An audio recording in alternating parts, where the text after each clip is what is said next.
Daisy ఆ, ఏం urgent లేదండి, నెమ్మదిగా బయలుదేరండి. ఆ, సరే సరే. ఓకే, లెమన్ టీనా గ్రీన్ టీనా? ఇప్పుడేం వద్దండి, డెసిషన్ చేసిన తర్వాత తీసుకుంటాను. ఓ ఓకే.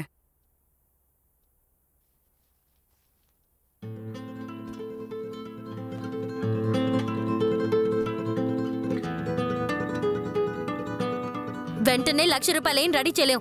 డబ్బులు ఏమైనా చెట్లకు కాస్తున్నాయా?